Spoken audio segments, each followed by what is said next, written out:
it's important to understand that, like, it doesn't matter what your team did. It doesn't matter what your team did. You can be a good teammate and still lose games. You can be a terrible teammate and still win games. And I think that we all need to stop worrying about winning and losing. Winning and losing doesn't matter at the levels we are. We're not pros. We're not making money off of this, right? We're just trying to improve. And a part of improving is being accountable for the things you do. And also, just stop being a dick. You can be accountable for your own play and not blame everybody around you because the outcome wasn't what you desired. If you're enjoying the content, please drop a subscribe and a like.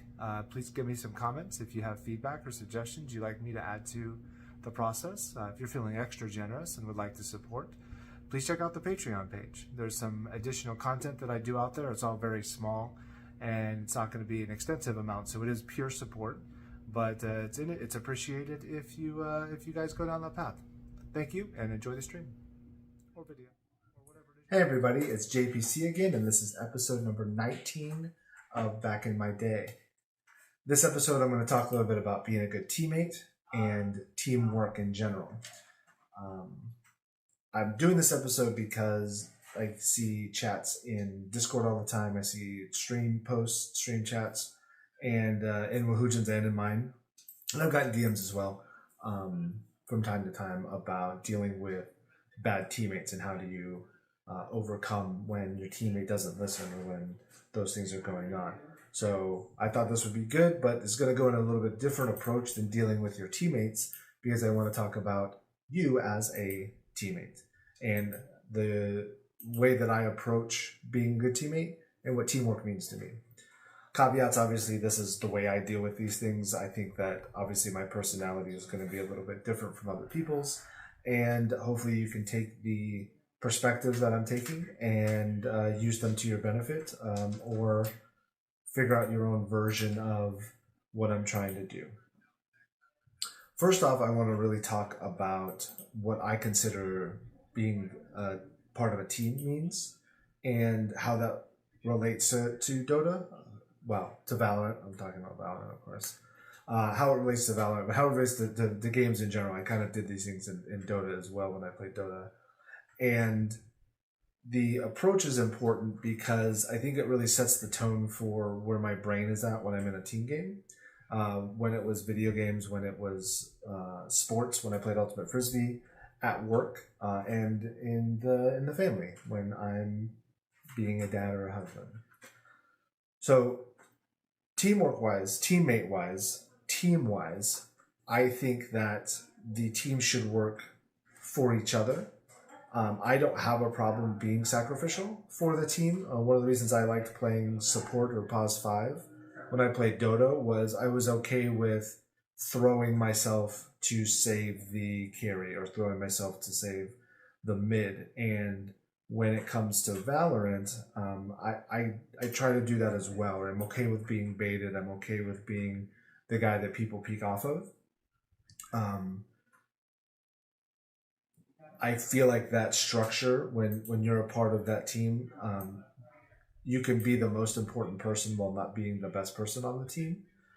And what I mean by most important is if the outcome of the game is not based off of how many people I kill or how many towers I take or whatever it is, if it can be based off of me elevating my team, then I will do that 100% of the time. And I'm okay with bottom fragging if I feel like I have a impact from a macro perspective. And one of the reasons I play information, I love to play information.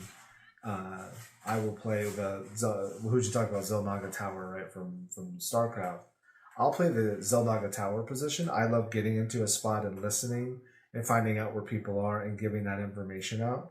And sometimes that means I'm not going to take as many fights, or if my team isn't able to execute on the attack, or if they're not able to stave off the execute while on defense, then I'm going to be in a lot of 1vx situations, and that's okay. Like, I can recognize those things, and I don't tie my performance with my ability to be a teammate. So I think it's important to figure out what you think being a good teammate means, and you should ask yourself if if other people would think that. I think that my perspective on being a teammate and being a part of a team, there are a number of people who can agree with that. If I'm the best person on the team, then obviously I don't want to be the person not taking those fights, but I also know that I just am not going to be that in Valorant. When I played Ultimate Frisbee, there were times when I was one of the better people on the team, and my goal was to be available for them. So one of the things in Ultimate Frisbee is you can pass the disc back and forth in any direction, kind of like soccer. You can go around, you don't always have to go forward like in football.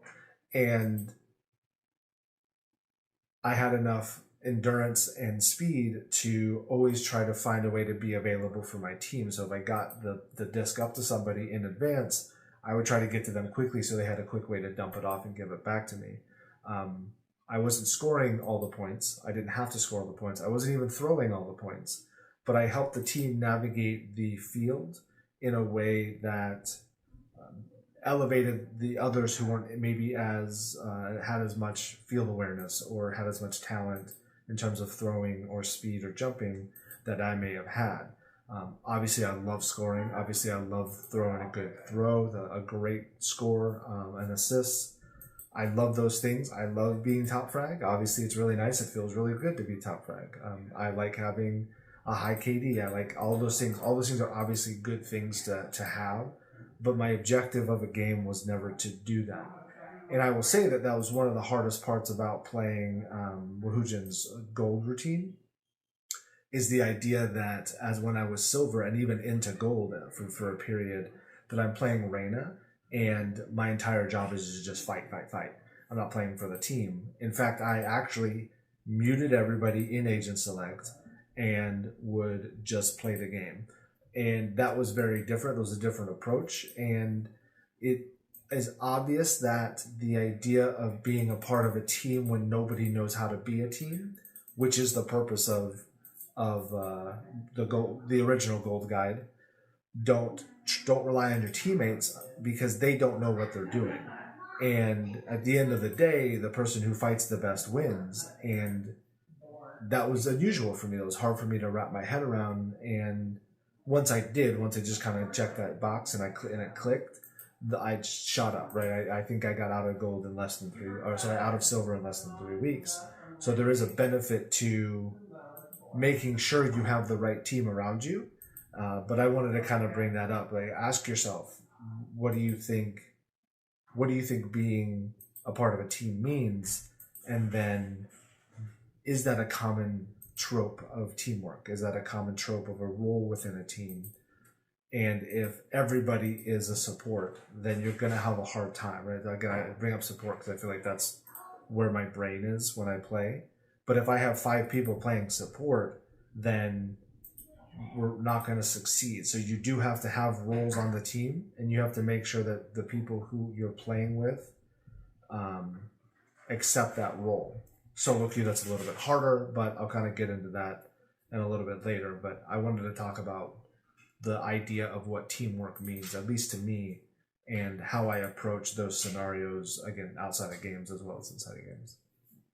Number 2, I want to talk about vulnerability and accountability and how they can go in tandem, but at the same time are very different ways of being a good teammate, in my perspective. So the reason I bring up vulnerability a few times, I've done it in chat, I know for a fact, and Wahujin has brought it up as well. So vulnerability is not trying to allow yourself to be hurt. It's not wanting to be less stoic, right? That's not the so vulnerability in this aspect means that you express what it is you're challenged with. Like, you are emotionally trusting that you can tell somebody what you're challenged with and accept their feedback. So technically, VOD reviewing is having somebody VOD review you is a sign of allowing yourself to be vulnerable. I'm going to put my gameplay out there, especially with Hujin, who has thousands of players or viewers.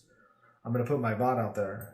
I want to play live on stream and have Coach review me and give me feedback. That's a vulnerable action. I play better, obviously, off stream. I play better when I'm not recording or streaming in general.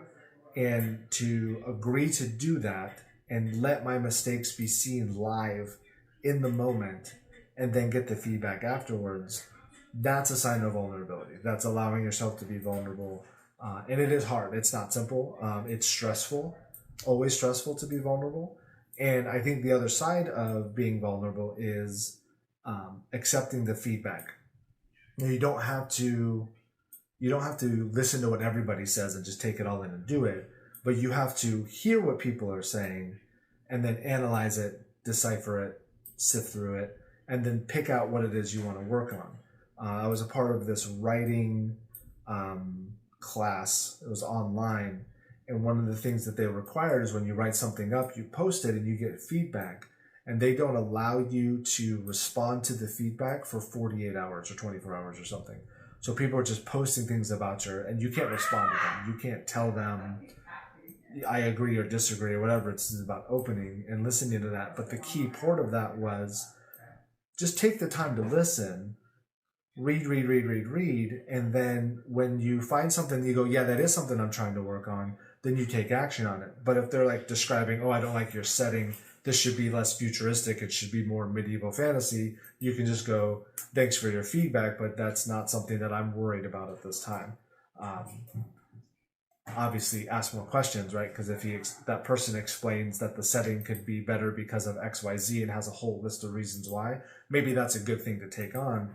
But if it's just a blanket, your setting is shit, go on, move on. It's fine, right? So be vulnerable enough to put your errors out there, let people see your mistakes, let people see the things you're working on, and then take the time to listen and analyze what they're kind of saying. I'll throw out another sign of vulnerability, doing this podcast that I do, starting to turn it into a me on camera thing versus the PNG thing that I was doing before. The stories that I do with Hal and Bark, they are very...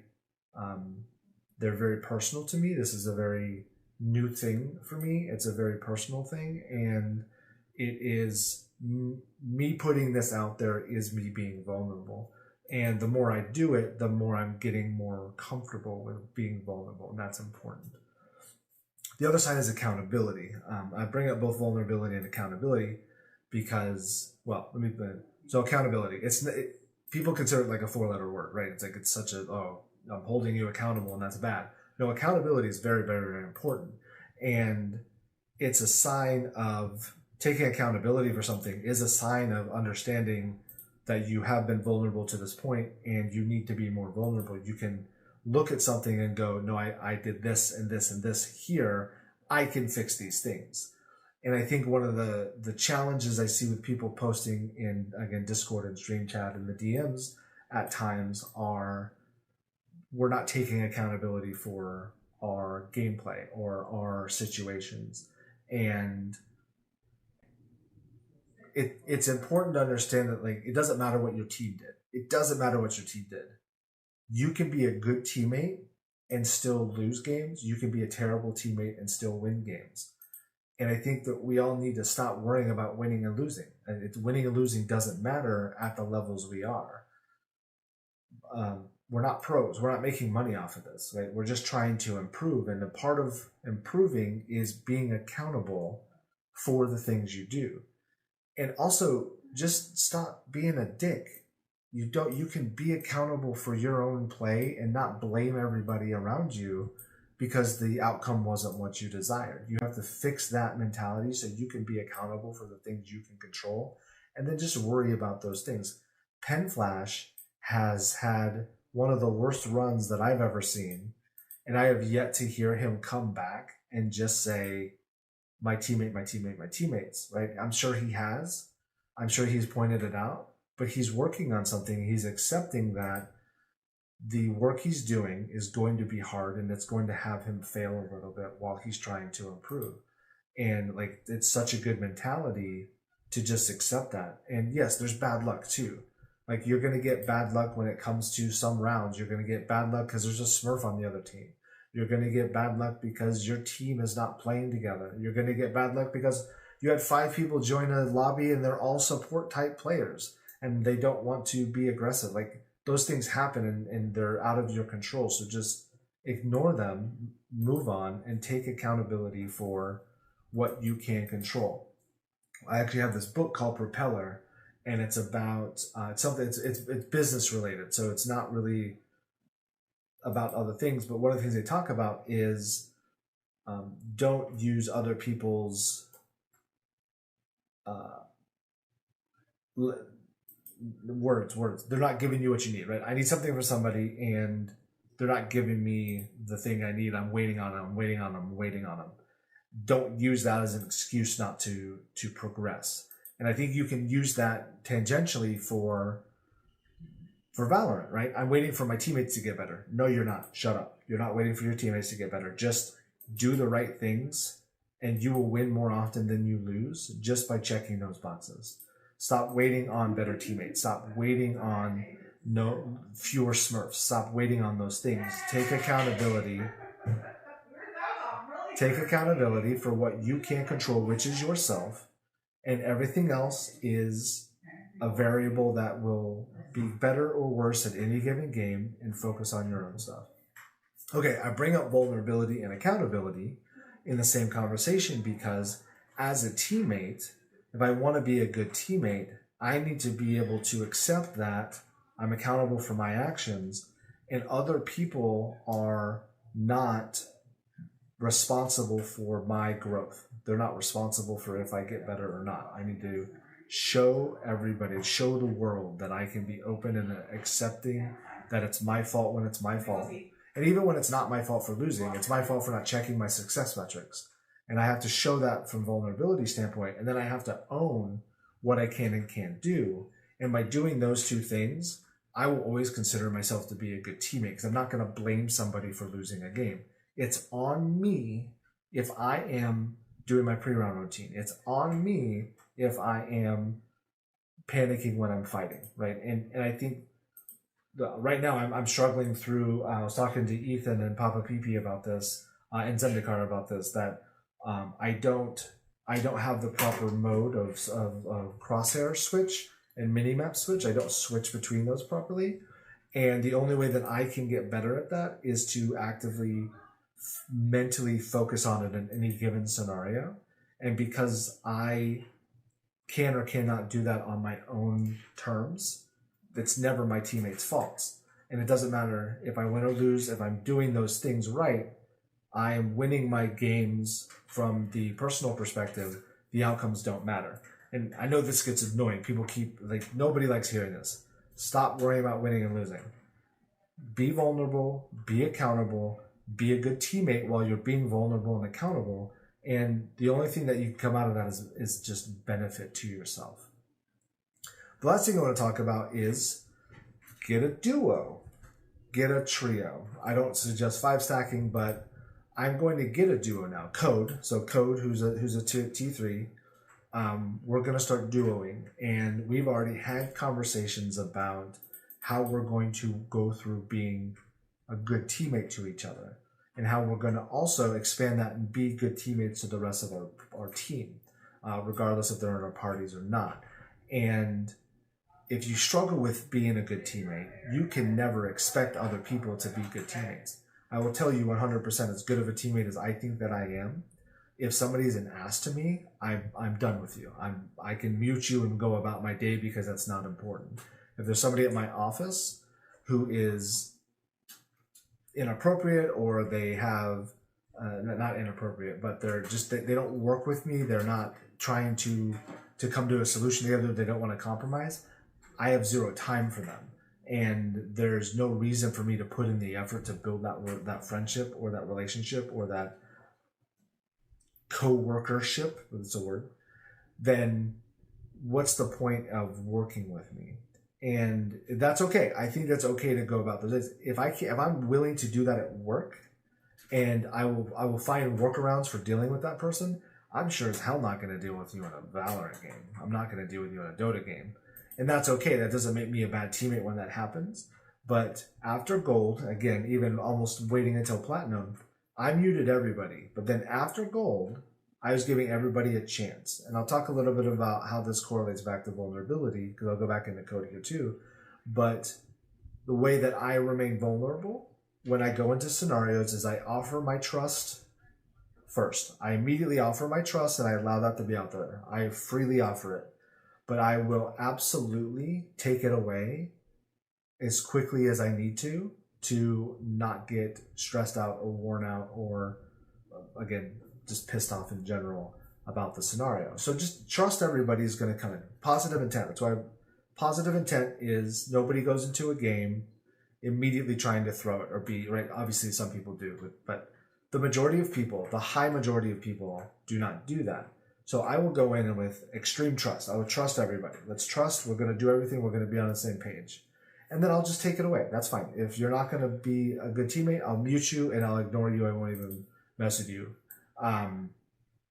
That's how I remain vulnerable going into those scenarios. But I also remain accountable because just because somebody lets my trust go, they lose that trust, doesn't mean that it's not my responsibility to check my boxes. And again, it doesn't matter if we win the game. I'm going to continue down my success matrix regardless of what the other people in the game are doing. Now go back to the code item. Code and I have agreed to be vulnerable about how we approach this. We want to do it correctly. I have a method that I'm following, which is a specific schedule where I do practice and prep on Monday, Tuesday, Wednesday, and then we get into comp Thursday, Friday, Saturday, potentially Sunday whenever Dungeons and Dragons ends. And we've had this chat and we want to talk about it and we want to remain there. And I'm going to provide him, here's my success metrics for XYZ games. And he is going to help me remember that in game. Hey, don't forget, there's an enemy around every corner, right? If that's what I'm working on, there's an enemy around every corner. And whatever he's working on, it's my job to help him and remind him of that. That's me being a good teammate. I don't need to do that. It's not on him if I forget my success metric. If I mess it up, I'm not going to go, oh, you didn't remind me that round. Well, I might as a joke, but I don't mean it. It's not on him if I don't complete my success metrics, but he's going to be a good teammate and help me with that. And I think the idea of teamwork needs to be less about what everybody's doing for me and more about what I'm allowing myself to be open to do for everybody else. That's the most important part about teamwork, is you're willing to be vulnerable and accountable for your role in your team. And then let everything else, let the chips fall where they may. Your games last 30 to 45 minutes. You'll get a new team right after that. Screw it. It's done. It doesn't matter. Get out of it. You're on a sports team. It's a league or it's a season. Fine. You get one season. Get out. Get out after the season, but do your best all season long. That's the purpose of being a good teammate. And I think that's what we all need to live into when we're always worried about what our team is or isn't doing. That's everything. All right, we're going to pause. Boom, above there. I'm not going to do a recap because I think recaps are pointless now, the more that I kind of go back and through it. So anyway, no recap. I'm going to look it up real fast because I should have paid attention to this. I think we're going to do mindfulness next week. So mindfulness, I've been trying to do mindfulness journaling, which is kind of discussing where I'm at mentally and emotionally and what is challenging me, concerning me. And just to be openly mindful about how I'm feeling in general. And I want to kind of talk about that and how that's helped me with playing Valorant and learning and being, developing and trying to self-improve. So I think it'll be an interesting topic, but we'll see what happens. Mindfulness journaling next week. Thank you all for hanging out. I appreciate it. Good luck in your games, and we'll see you next week.